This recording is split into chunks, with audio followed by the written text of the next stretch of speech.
Hey everybody, how's it going? Welcome to episode number 506 of NoDQ&A video, right here on NoDQ.com, as well as the YouTube channel and NoDQ&A videos affiliate, ringsidenews.com. One busy week in the world of wrestling ends and another one begins. We are coming off the big news that Spike TV will not be renewing Impact Wrestling once the contract is up in a couple of months. So what does this mean? What is TNA's future? Does TNA have a future? Everybody's been speculating, asking questions, so let's try to dig into some of these topics here today. First one comes from D. Hare. Since Spike TV has canceled Impact Wrestling, what other channels are out there that might be interested in a weekly wrestling television show like TNA? I'd like to say that there are channels out there that are interested, but realistically, I don't think there's a lot of interest. I think that professional wrestling is not high priority for a lot of these networks. Now, some of you may be asking, well, Impact Wrestling does over 1 million viewers each week. Isn't that a positive? The thing is, advertisers don't want to spend as much money on ads for professional wrestling programming. That's just the reality here. So it's really not that appealing of a product. And you look at WWE with their whole network renewal, they didn't get as much money as they were hoping for. So maybe Impact Wrestling can get on another channel, but the other question is, would they be able to even come close to getting the amount of money that they were getting from Spike TV? And then that's also key to their survival, is that income that they generate from the television deal. So right now it's not looking good. They got about 2 months where they can try to get a new television deal, but as I've talked about time and time again in previous videos, without national television, TNA is very much in trouble. And this one comes from Knowledge Allah. Hey Aaron, with Spike not renewing TNA's contract, what's next for TNA besides getting a new TV deal? Please answer in video.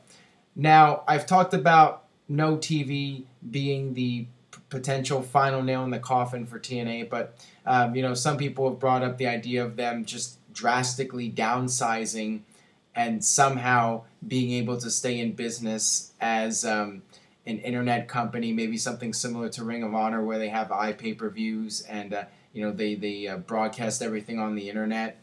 I mean, I guess it's possible, but will the Carter family want to keep investing in that? A product without a television deal? And we've seen TNA cannot draw live.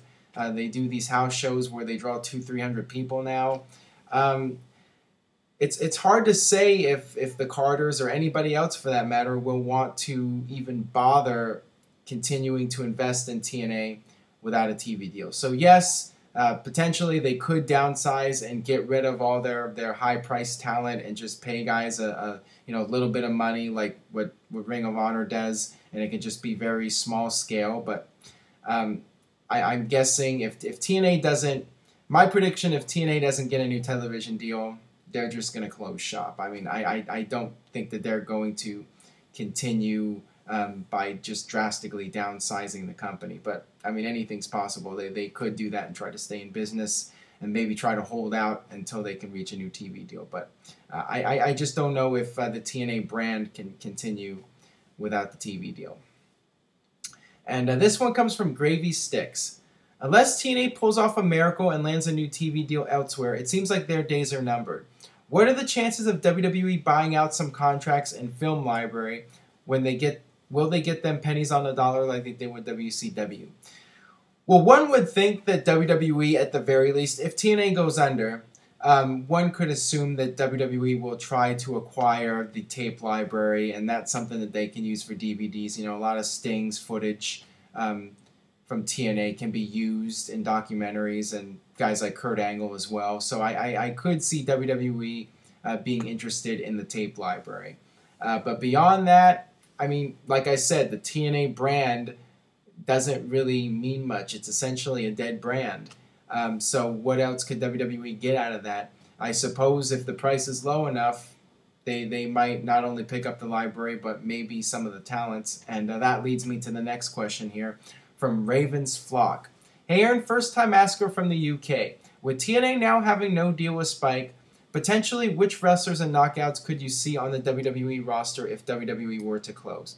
I've addressed this in other videos. I think that there's just not a lot of talent that WWE is going to be interested in. I think that they see TNA as damaged goods, and they don't really want to invest in TNA stars. I think that they would prefer to build up their own stars and build up guys that haven't been associated with TNA.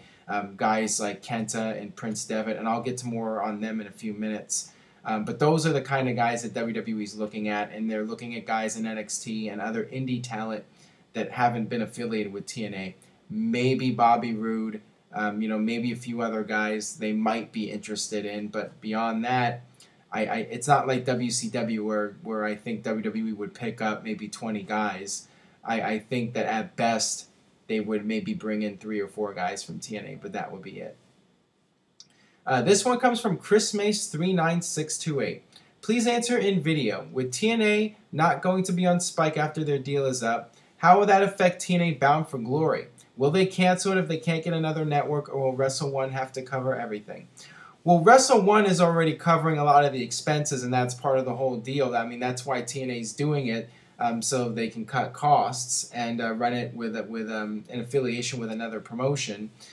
So I don't think Bound for Glory will be canceled, and I think going in, it was very much up in the air if TNA was going to get a renewal, and I think they did Bound for Glory, knowing that could be in jeopardy. And the television should be going into early October, so they'll still be able to promote Bound for Glory.